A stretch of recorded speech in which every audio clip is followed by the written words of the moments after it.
far you have come on your own, but never alone. Through the rain and through the shine, here's your moment, it's your time. You stood tall and now you see, standing in your destiny. 100 women growing strong. 100 women where you belong. You stood tall and now you see, you have reached your destiny. Woman, woman.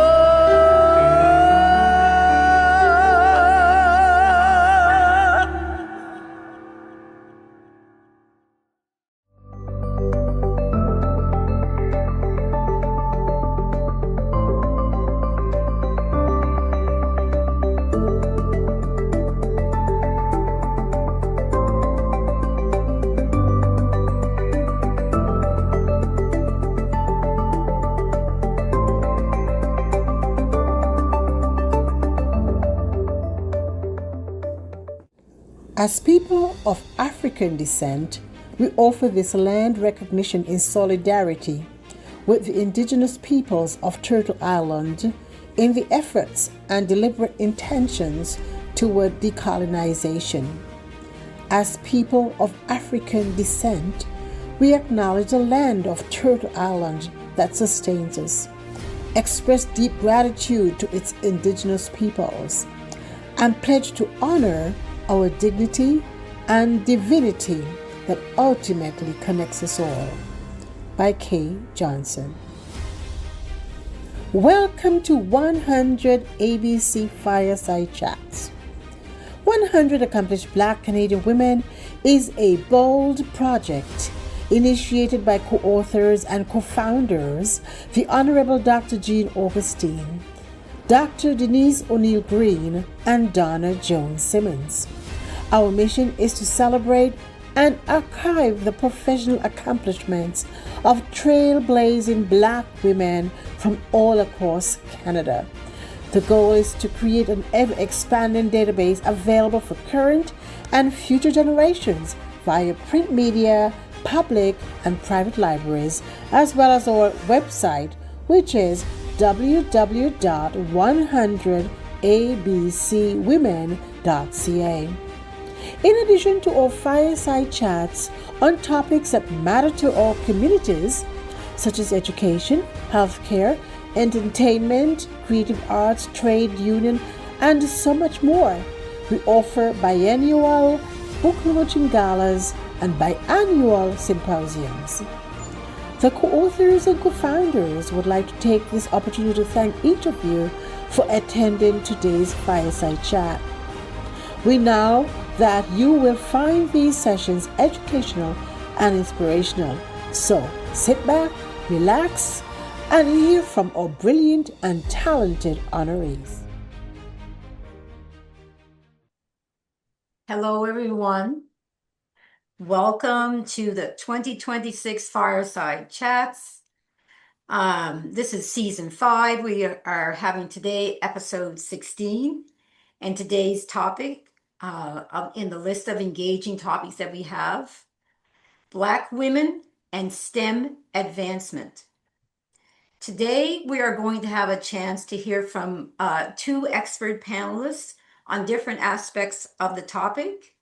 My name is Sylvia Paris, and I am pleased to be the moderator and to be co-learning with everyone who is experiencing this webinar today.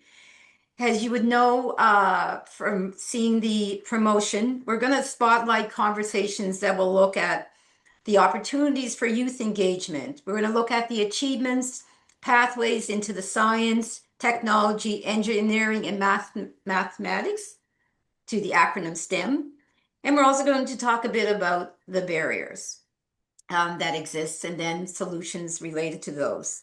So, and we encourage you as you're part of this experience to put some pieces in the chat, any comments or questions along the way, and we'll get to them. So I am going to introduce the two panelists a little bit in terms of their bio, and then I'm going to invite them to say a bit more about themselves in context.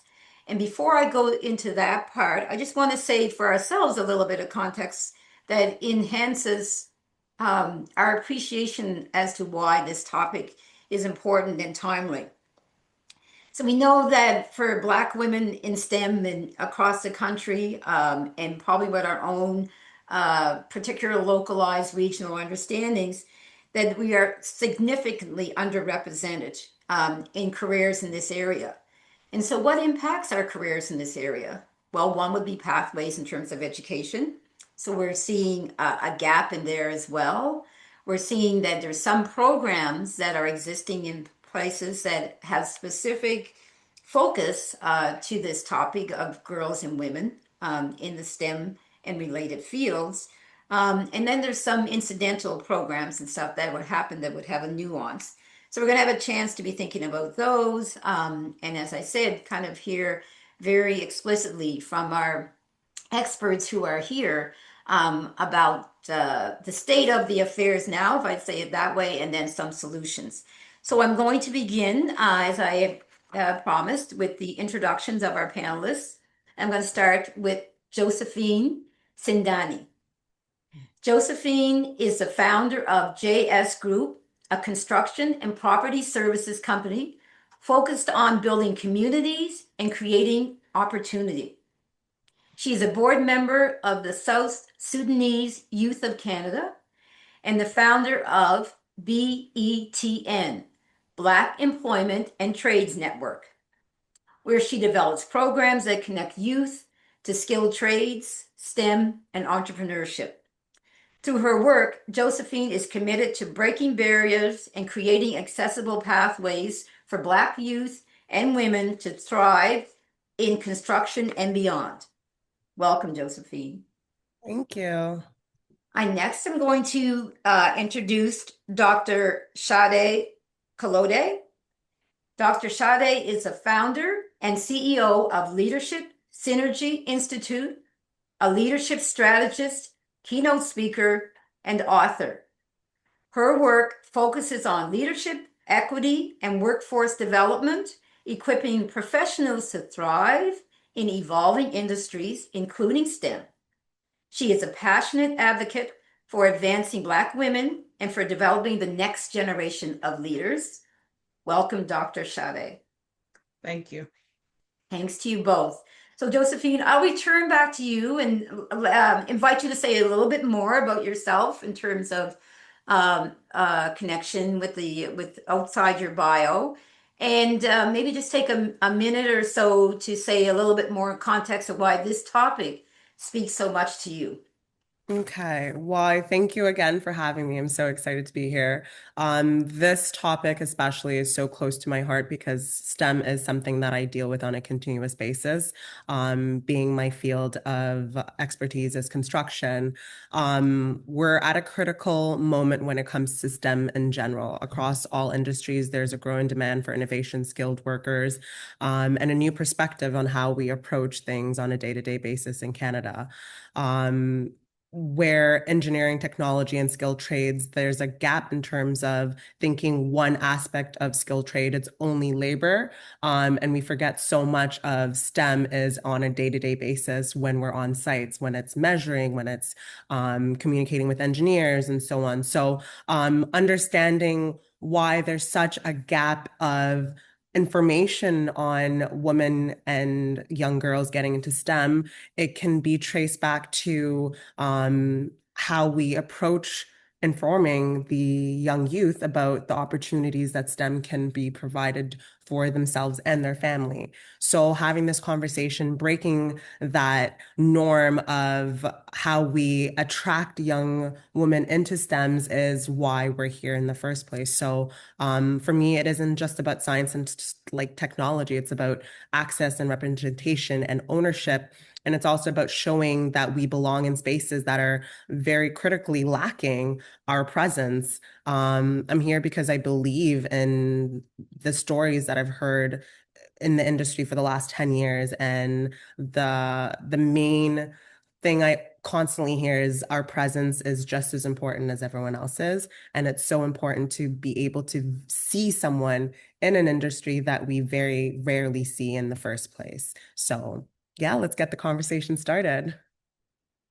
Thank you so much. I appreciate that commentary in terms of representation and how we understand the whole what it looks like in terms of front line on the ground, if you will. So thank you.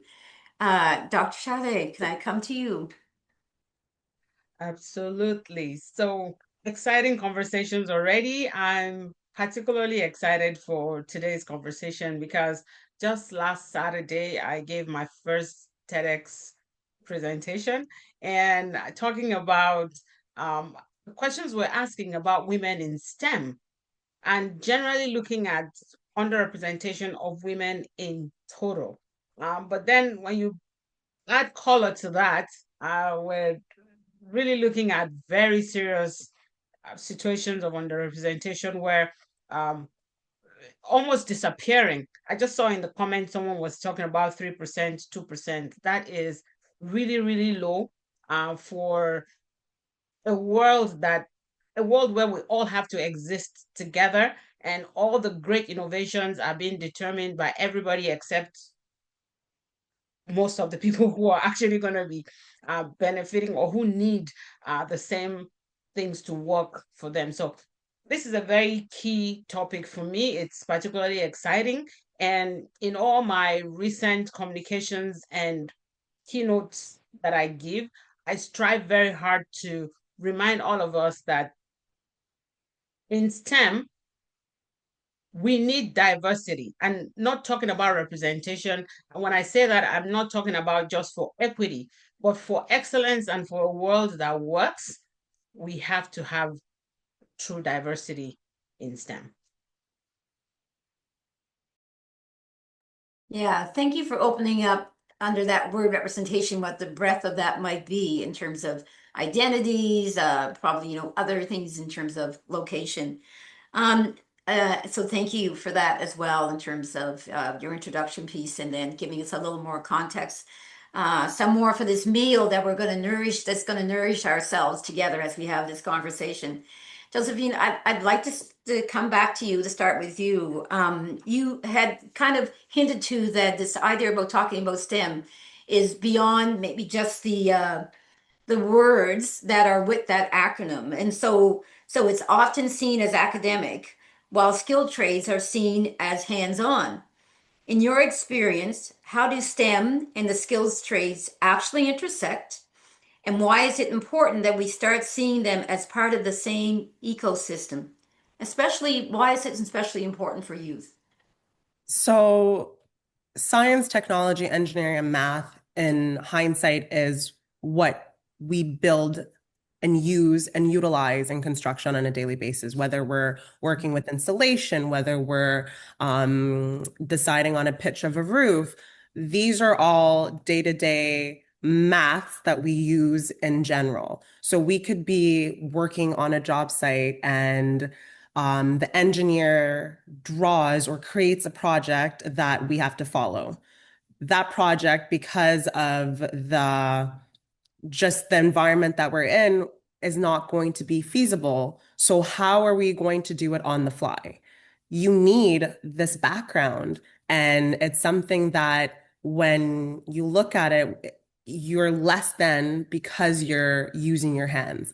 but you don't understand the amount of work that takes into putting up a pitch on a roof, doing the engineering and or math to make sure that the water is going to be translated to the corner versus pooling in the center of a roof where it's going to cause damage to you. So the day-to-days of construction require STEM, and providing these foundations while skilled trades are where the knowledge is applied is real world settings. Electricians use physics, electrical theory, HVAC technicians use applied thermodynamics, insulation. Construction professionals rely on a measuring tape doing basic simple math. And apprenticeships themselves are structural learning system, and hands-on experience is 80% of what we learn versus the 20% that we're working in class. So as the industry evolves, trades is becoming more and more technical and incorporating all these digital tools now that we're in a digital world, such as CAD, BIM. We're not drawing everything by hand, so everything is automated. It's important that we start seeing STEM and the trades as one ecosystem because we can't separate the two. This creates a hierarchy that we see on a consistent basis. And it's quite sad to see that people don't understand the background information that is required to build those homes that they live in, those hospitals that we go to.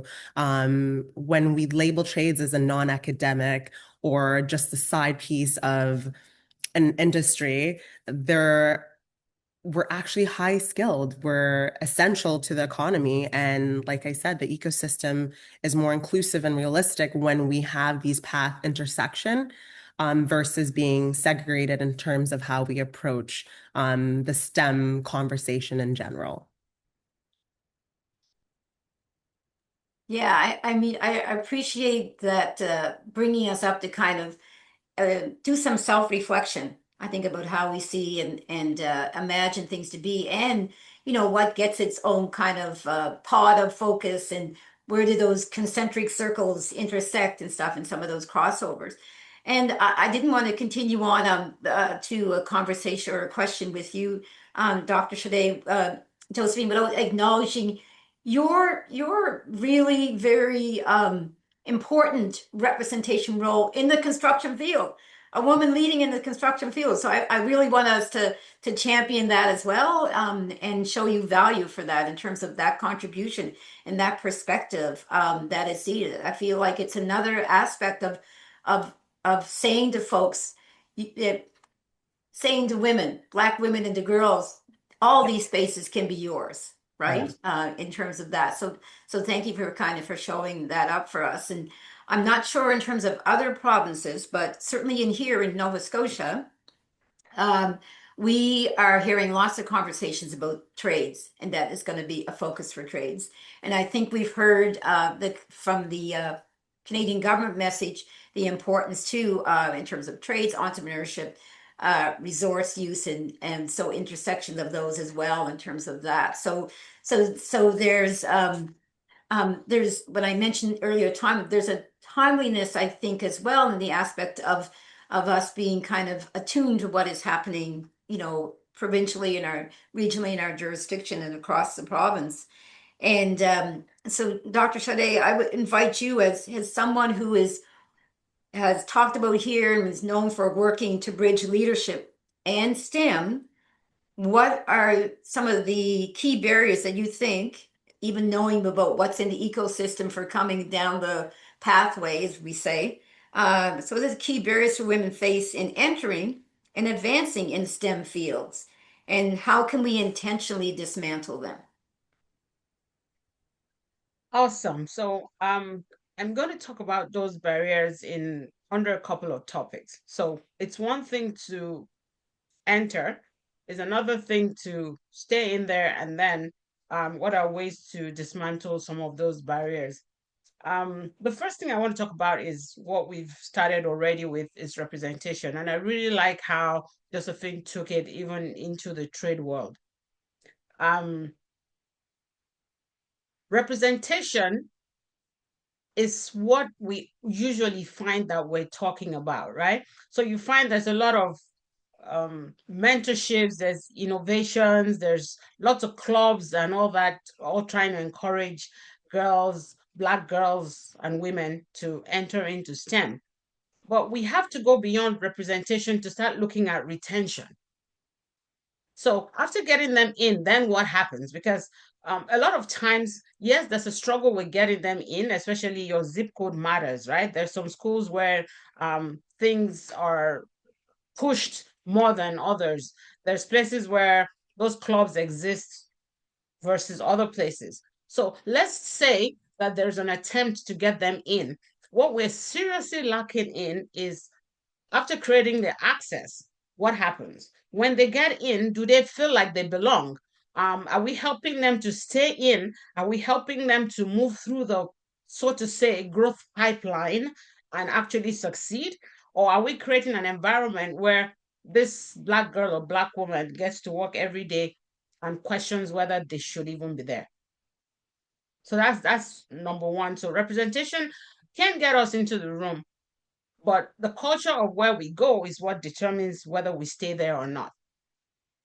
So there's that huge issue right there. Now, when we do get there into the system, there's a lot of us navigating imposter syndrome. I come across this a lot in coaching and in leadership consulting, where I find that a person is actually in the system, but because they don't see anyone who looks like them, they don't get any support, any extra support. They're almost expected to keep proving their abilities over and over and over. Like you come to work every day and you have to prove that you're qualified to be there. It's almost like that. So that is causing a lot of confidence issue.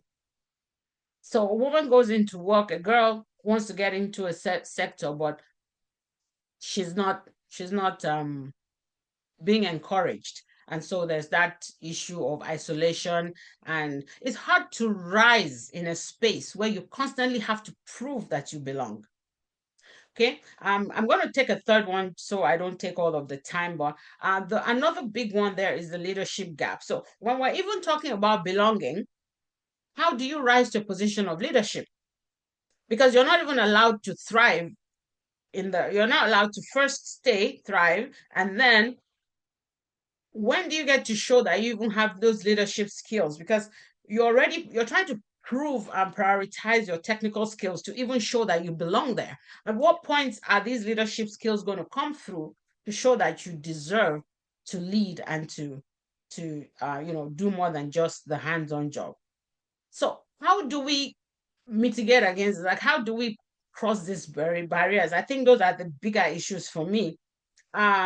We need to start essentially making sure that regardless of the zip code, that Black girls are told early that they deserve to be in the room and they qualify, and that whatever the cultures around them they're seeing, they deserve that access. So we need to start creating environments and systems where Black girls get to know early that these systems are for them. Secondly, and which it will kind of deal with both the issue of identity and confidence as well as leadership. We need to start building confidence in these kids. It's going to be through mentorship, through sponsorship, through visibility.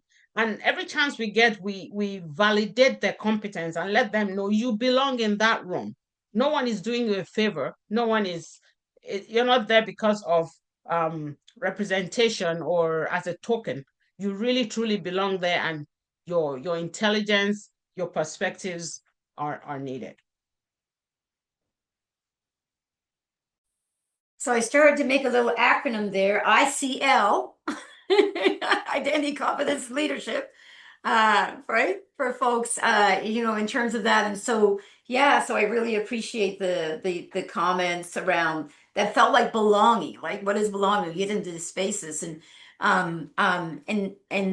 Josephine, just before I come to you, what I hope you see as a connecting question, just thinking about too, is like, who's the accountability on for the belonging to be, right? Who's the accountability to make that happen? I think the answer is floating out there, but I'm putting that out there for a question. But you also maybe think about some of the things again, and sorry, you just kind of know best what's around me local. And so there is existing, like in terms of trying to meet that, there's the Imatep Legacy academy here. These are in Nova Scotia context, right? Who work in regards to that, in terms of not just focus on girls and women, but certainly in terms of community, and that. And then there's the Africadian Empowerment Academy. So there's to your point, Dr. Chadley, there is things that people and structures have been about and are working on, and there's emerging ones coming, I'm sure, and trying to think that through. So, but it goes back to my question: who, like in structure and system, who holds accountability? So Josephine, in Canada, we talk about, and we mentioned it here, the diversity in STEM. But as we said, the data shows that Black youth remain underrepresented. So thinking about kind of what we've just been talking about now in the areas for STEM education and careers, from your perspective, how is STEM currently being represented to Black youth, and where are the gaps? I just want to touch base on one of the things that we said earlier as another, I guess, mute point that we don't often have a conversation about, and it's burnout. So you're trying to be at 100%, oh no, you're trying to be at 120% consistently for a multitude of years, and you're not getting anything in terms of acknowledgement of all the hard work you did to go to school, to be in the field, and now you're capsized and you have no growth in the industry that you were told is such an amazing industry, and so on and so on. So that's one of the things I will say is that you get tired. Everyone gets tired. We as a community get even more tired because we're constantly trying to be accepted in those spaces where we tend not to be. And again, with the mentorship, is that yes, mentorship is fantastic, but someone putting you in a room where you're not usually in is how you create actual opportunity. Having those allies that are recognizing the fact that you're able to do and achieve something so beautiful. So putting you in those rooms is so important as well. When it comes to Canada, the progress has been very slow in terms of representation. I have some of the stats here. So 4.3% of Canada or the Canadian population is Black, but yet they only account for 2 to maybe 3% of professionals in STEM. Representation is also limited, with only about 1.8 of teachers identifying as Black, which impacts early exposure, mentorship, and the retention, as we spoke about earlier, for students in the STEM industry. While there's multiple organizations out there for youth, Black girls, annually, there's maybe 5 to 600,000 youth that are in these programs, but yet only about 3% of those youth actually continue in the STEM industry. So STEM is often represented as a narrow way, and it's focused on, again, university, because that's what you learn when you're in university or in high school. If you're taking university, that's the way to get to STEM. But there's other opportunities for you to get to STEM where it's more, like we discussed earlier, more hands-on, such as the trades. The gap is not just about access, but it's about continually moving forward and awareness. So participation is great in these programs, but the long-term success, where retention, like we spoke about before, is lacking because we don't have the full support to continue on. So if I am in the industry and get exhausted, I'm going to be removing myself from that environment. And then there's one less person in the trades that's a Black woman. And when people see that, they don't want to get into it. They don't want to get into the STEM. They see the upward hurdles that they're going to be dealing with on a day-to-day basis. And honestly, I'll just pick the easy way out. But knowing me, I don't always do that. So here I am. Yeah, no, I would have had to say, if you had just landed on saying that you would that. Obviously, it was a journey to be where you're at right now, as we've, should acknowledge, continue to acknowledge.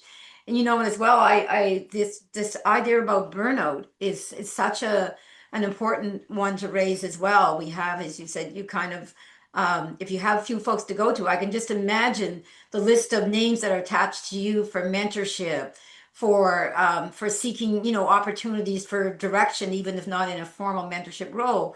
And I really am very conscious of you both putting yourselves out there to be available for folks and to share kind of information. And I would imagine you'll get a few more contacts out of this conversation today around kind of advice and kind of what we can do around it. And we do have some questions and comments that are coming into the chats, acknowledged, and we'll be sure not to try to miss out on them.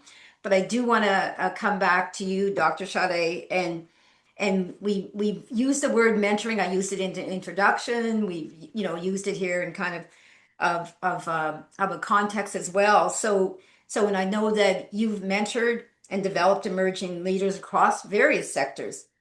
So kind of what practical steps can we take to not only bring Black girls into STEM, but also ensure they feel confident, supported? We heard of that. Well, that need is there for sure. In position to lead in those spaces.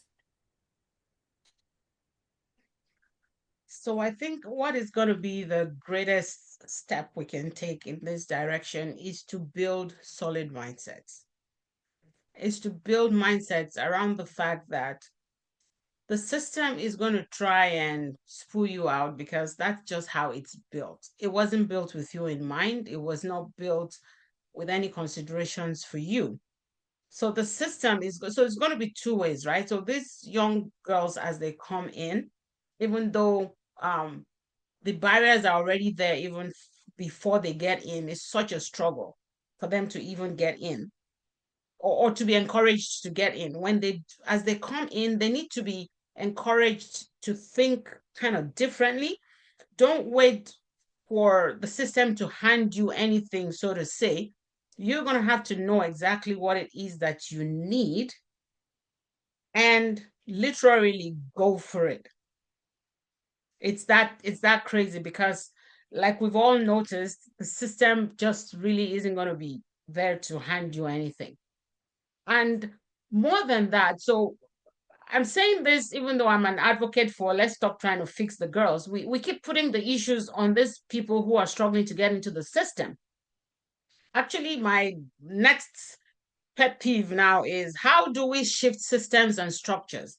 Because you see, the people who are in these systems are been there so long, they are very comfortable in it because guess who's benefiting from it? And they're not making any effort to change. We need to start letting them know that they cannot build any serious innovation without inclusion.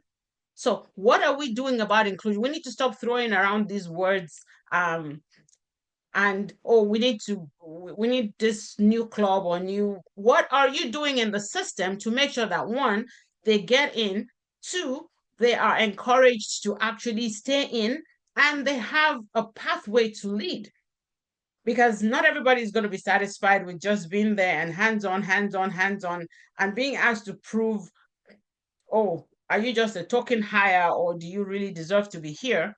And like we've said, after a while, you kind of self-select out. You find women in the prime of education, they've gone through the university, they've earned the degrees, and then now, can I do normal life and still be useful to society?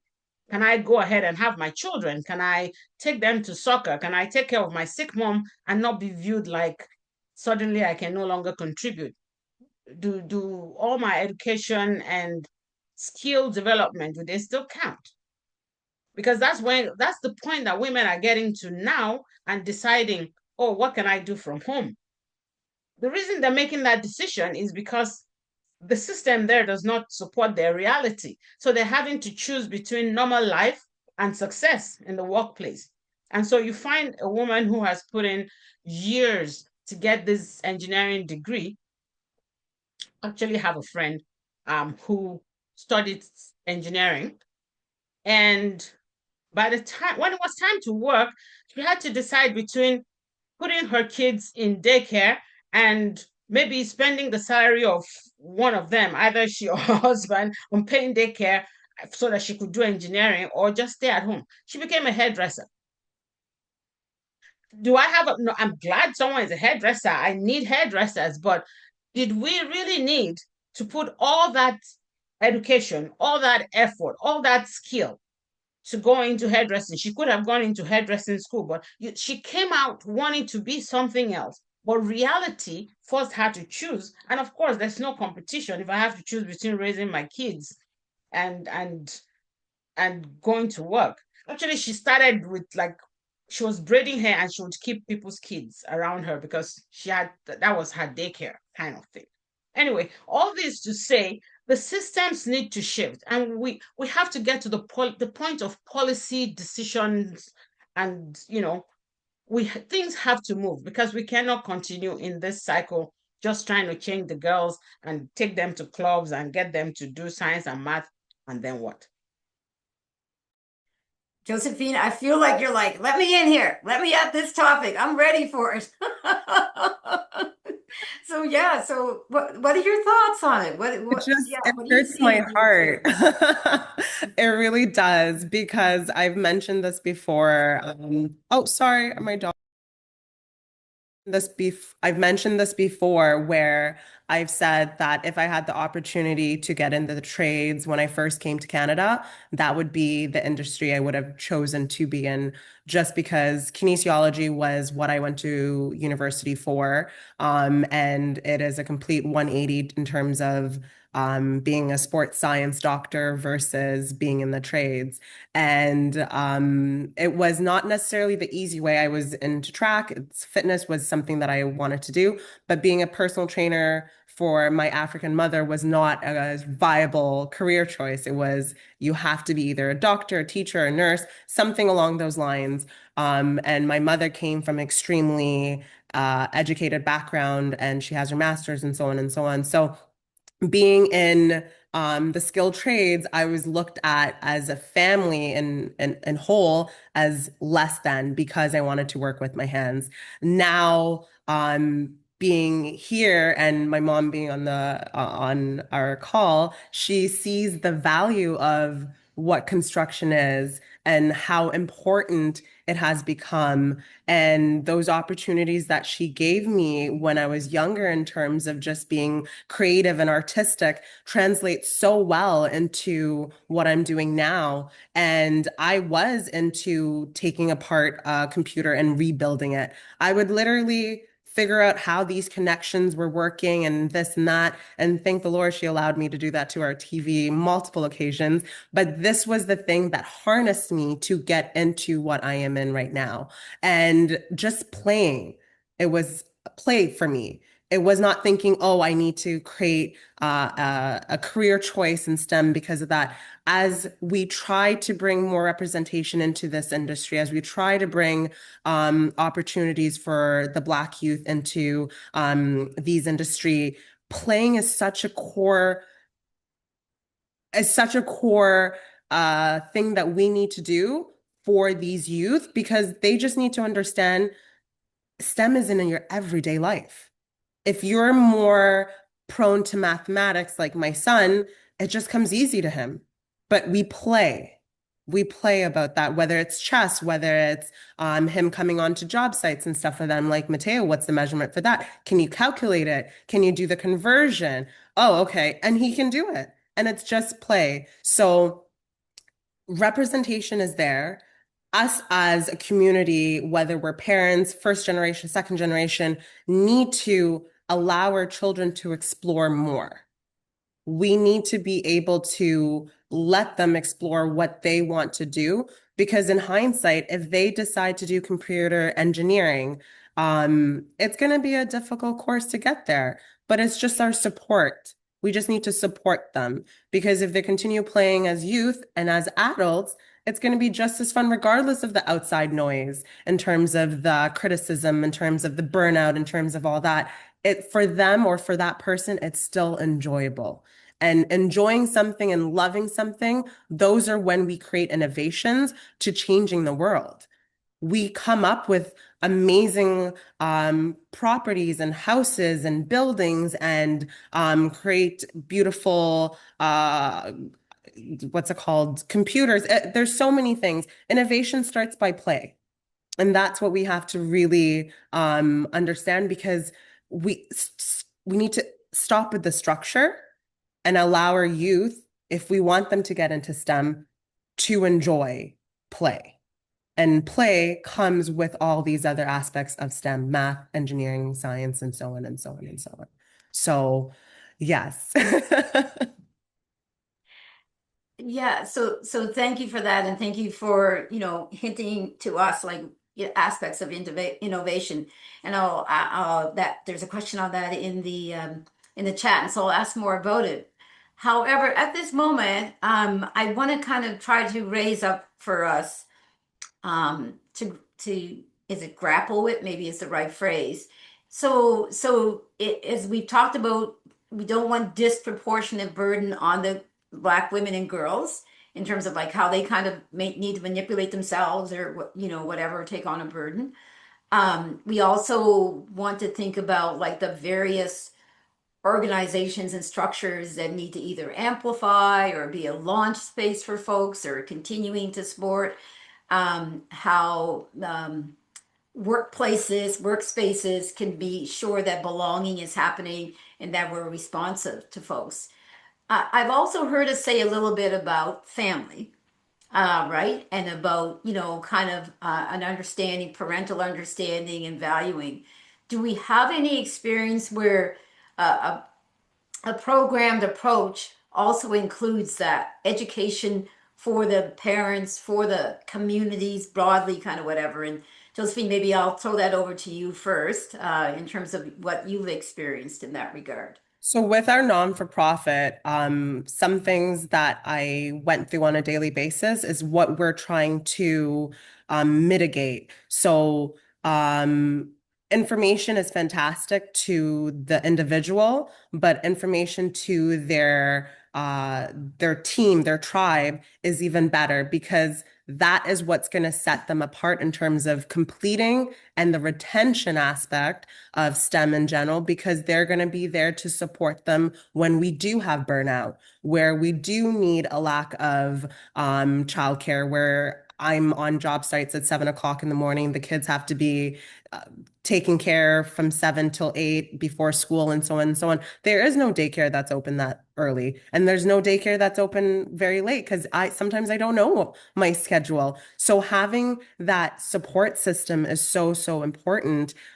But informing that support system, teaching them, hey, this is what you're getting into. This is the industry that you're going to be pursuing. And this is the industry that your son and or daughter is going to be pursuing. So as we've mentioned before, we make about 5% of the population in Canada, if I'm correct. And we have a support system in place, but a lot of these organizations forget to provide, especially for first generation African descendants or immigrants in general, they don't provide them enough information. And maybe it's the language barrier, maybe it's this or that. There's a whole multitude of things that could be the reason why, but we have the reason why. So why can't we address them? So if it's a language barrier, okay, so find someone that's able to translate it, and so on and so on. Because like I said, information is only amazing for that one person, but you're going to feel secluded. You need the team, you need your tribe to help and support you as you pursue this pathway. So yeah.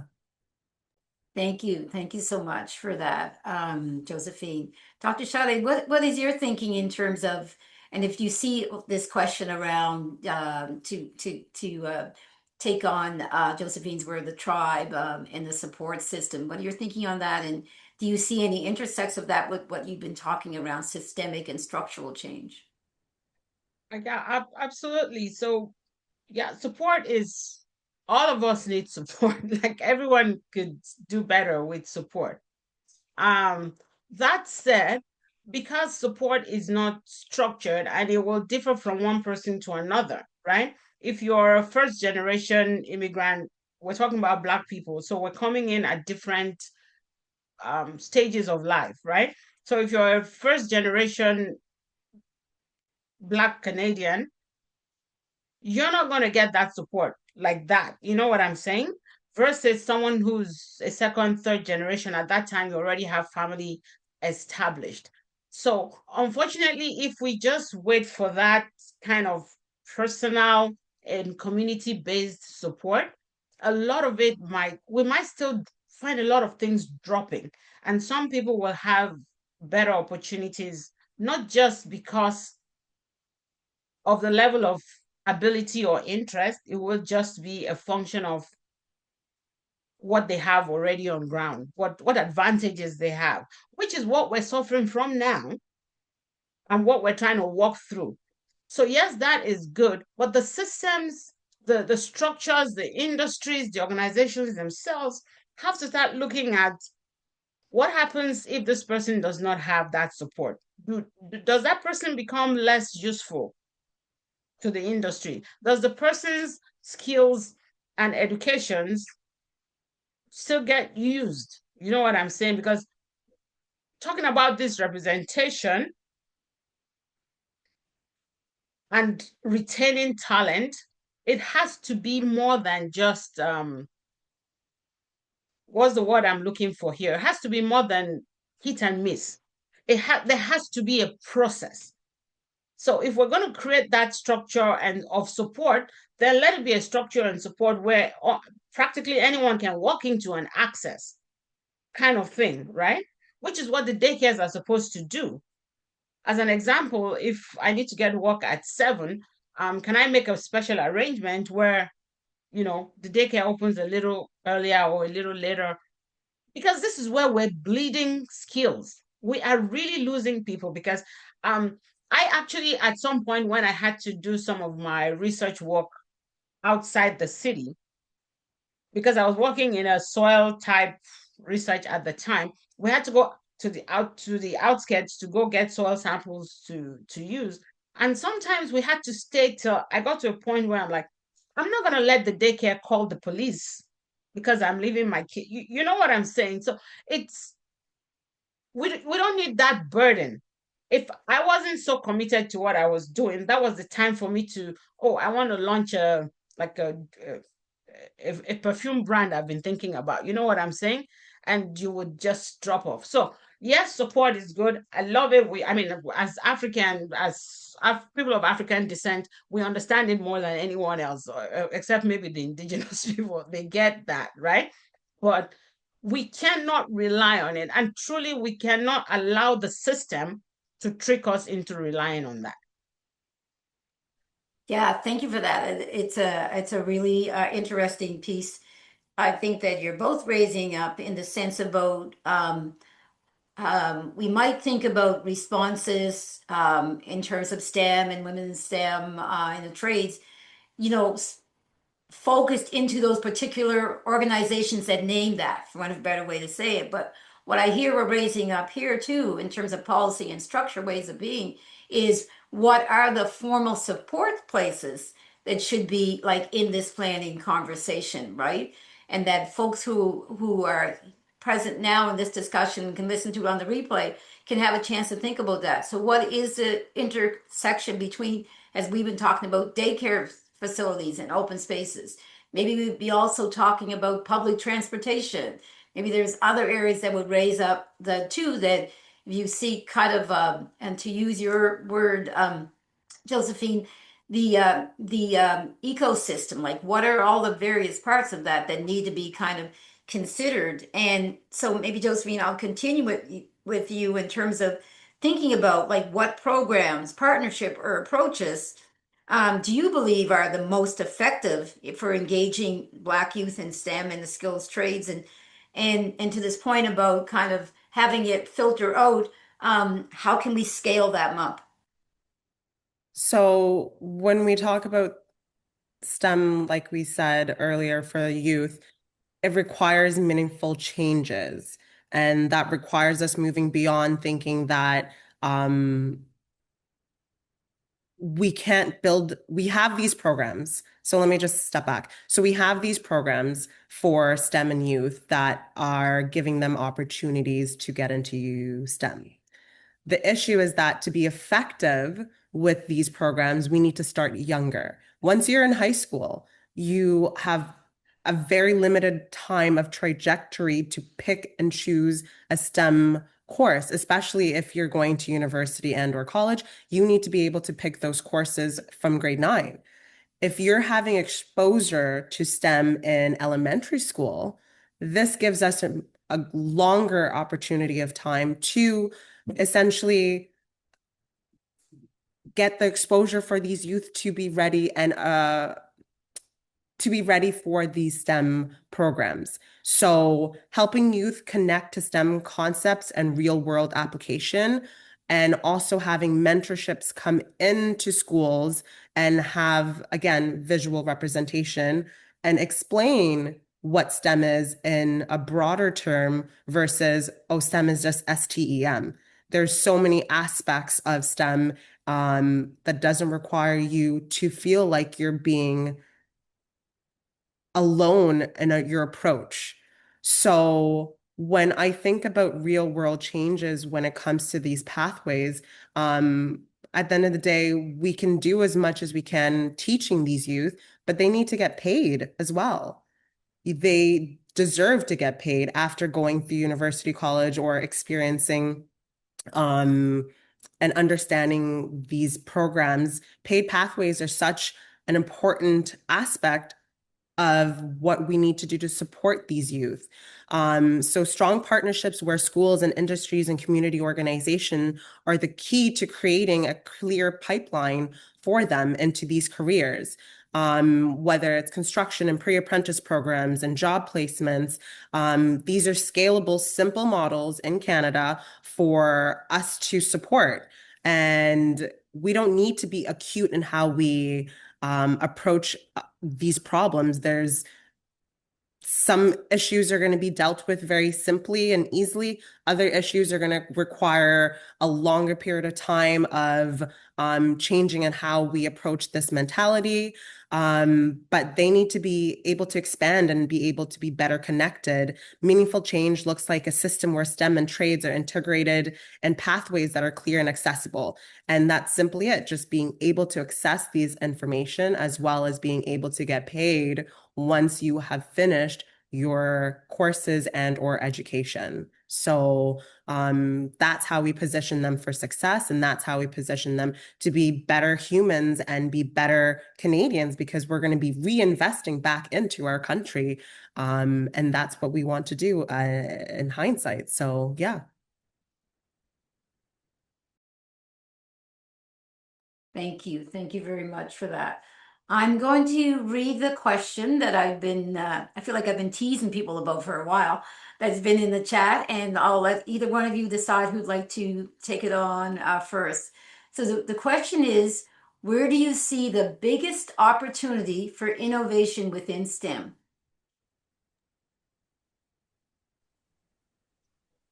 Uh, so I'll go first if that's okay, Josephine. The biggest opportunity at this time, without doubt, is in technology and artificial intelligence, without doubt. The ability to utilize machine training to do things faster and more effectively and with more precision and with more predictability. That would be for sure the biggest opportunities for innovation at this point, because the systems are evolving at such a rate that is really difficult to keep up with. And anyone who's able to jump on that trend right now and harness how it works and what the basics are in terms of um, implementation and how to use it to address real world situations, that would be my take on the biggest thing going on. I would like to add on that, don't forget skilled trades. When it comes to STEM, like we are in a housing crisis currently, and as much as AI is very much a part of our lives in general, we still need the bodies to be able to build these data centers, these hospitals, these schools, and so on and so on. So the industries like construction are no longer just hands-on, they're become more of a data-driven and automated and tech-enabled.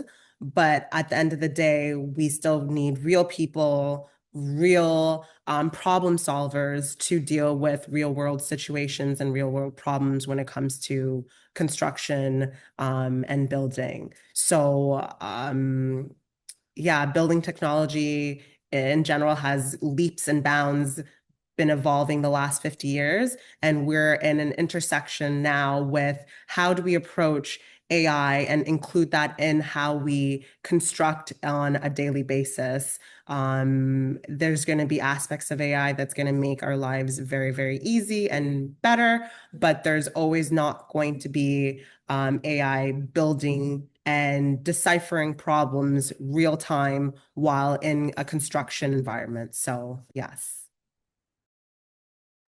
Thank you. Yeah, well, you got pretty far into it without mentioning AI. So it's good to know that we see a leadership aspect of it, for our in terms of our discussions here. We've talked a bit about, particularly, I guess, thinking about in terms of Black girls, let's say, getting into the trades area, getting into as a path of utilizing connecting with STEM. Is there best practices that we've seen that speaks to that, the importance of it? Is there kind of, I know we've talked also about getting um, um, sharing information and maybe getting that interest happening as early as possible in the school system. So yeah, so I'll pause and just like let folks talk about, is there something that we've seen around best practices or read about, know about, that would be something to share here as well for folks who are listening in for advice about how to advance and support Black women, to this question, Black girls in these fields. And again, I'll just leave it open for anyone to start the conversation It's off. just asking the question. If you're interested in it, if you know someone that's interested in this industry, ask the question. We're, like we said earlier, we're in a technological world now. We can Google most of these things that we have questions about. And the best part about that, you can also Google people. Be like, okay, someone is already in the industry. How do I communicate with that person and ask them those questions that you may have before getting into this industry? So utilize all the information that's there. And as a youth, ask your guidance counselor. They're there to assist you in regards to what you want to do as a career choice. So they will be able to do the research, and maybe they already have contacts for you to utilize and have these conversations that you may not be able to have with them. And another thing is write them down. Write those questions down, even though you don't have the answers to them currently, even though you don't have the person that could answer them, having those questions there. And when you're put into the right situation, to be able to bring them up and ask those questions because they're so important to you, and being informed about whatever you decide to do in general when it comes to STEM. So, yeah. Thank you. Just to add on top of that, one of the key things that we've started to see going on, especially in the field of STEM, is that correctly, the quality of questions that you ask will determine the things that are being built around you, rightly or wrongly. So we as leaders, as mentors, as people who have already gone ahead in in terms of our careers, um, we need to position ourselves literally to hold the door open. It is one thing to have those questions ready. It is another thing to identify who you want to ask the questions. And it is a third level to feel like this person is really being supportive. We need to go out of our ways really to hold the door wide open for that young girl who's looking to walk through the door. Make her feel like this system is not doing you a favor. You really have a lot to bring in. And as much as possible, let her culture, let her vision, let her voice show forth without feeling like she needs to change who she is to really succeed in any field. And when we're talking about bringing in play, I really like the idea of play as a way to let the girl child know what she wants to do. That said, this could take an entire whole conversation. The constraints sometimes that we have in our community makes it really difficult to entrench play. Just because we're already coming from a place of so much space of lack, for lack of a better word, from not enough. So it's hard to incorporate play, but it is critical. So if there was a way to make sure that the kids from preschool can get into play and be able to dismantle stuff and learn how they work, that would be great. And then when we as older people, as mentors and leaders get an opportunity, let us show them that we're invested and encourage them to stay in. Deep appreciation to you both. This has been a wonderful conversation. I love the pieces of information shared. I love the exchange of dialogue that's building on each other, and that we talked, from the perspective of individuals as well as systems and structures.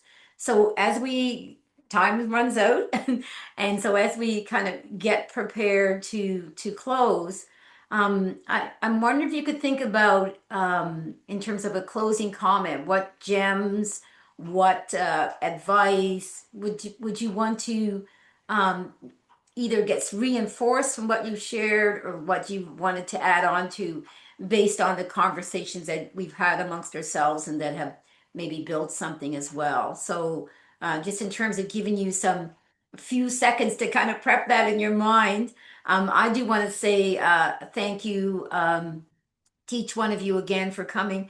I want to thank the organizers, 100 ABC, for these fireside chats that bring such rich information to us.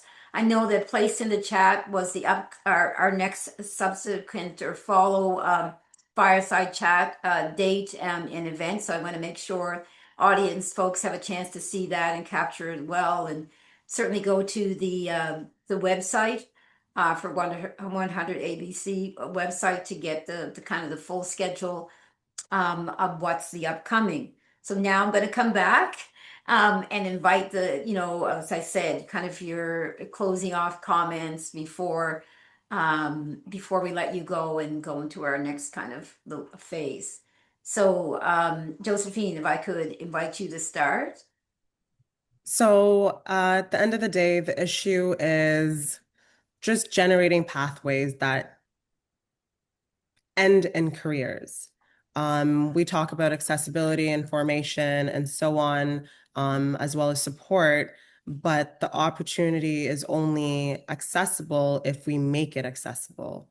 As a whole, as a community, it's just something that we need to take that weight of access and information for our youth personally.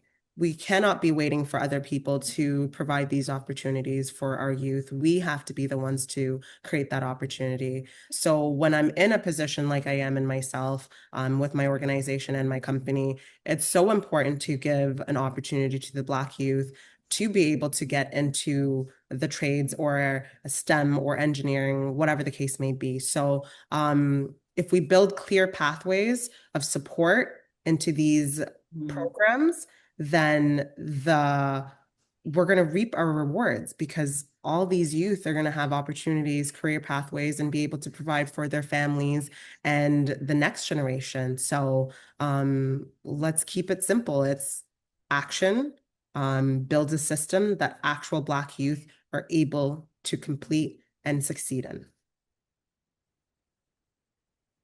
Thank you, Dr. Sade. So I'm going to be speaking directly to the girls, Black girls and women who are kind of in between or struggling to decide if they want to stay or they want to leave or they want to even get in to STEM. The current world of STEM, the current world of innovation where we are, we don't just need we just don't need you to be represented in STEM. We need you to lead. So we're going to have to take this beyond the point of participation. It's one thing for us to go to these youth clubs or STEM clubs and participate or do science fairs and all that. What are the next steps? Like, what are you prepared to do to distinguish yourself, to stand out and be unignorable? You know what I'm saying? Make it impossible for the people to just push you aside because you come up for some time. We're just going to have to do it this way where you are showing yourself out to say, look, you can't ignore me. I know what I'm doing and I'm willing to bring this to the table, to the point where we get enough people up there to sponsor and mentor others. So yes, it's on us. The barriers are there. The system is not designed in our favor, but we have to decide this is what we want to do and be, if anyone is going to stop us. Thank you both again, and I will close out with trying to capture both of what I've noted to myself in terms of an acronym. So I had said ICL, Identity, Confidence, and Leadership, and I'm adding into that now PTC, Pathways to Careers. So thank you both very much. I hope everyone has enjoyed our time together, and we look forward to seeing you at future Fireside Chats.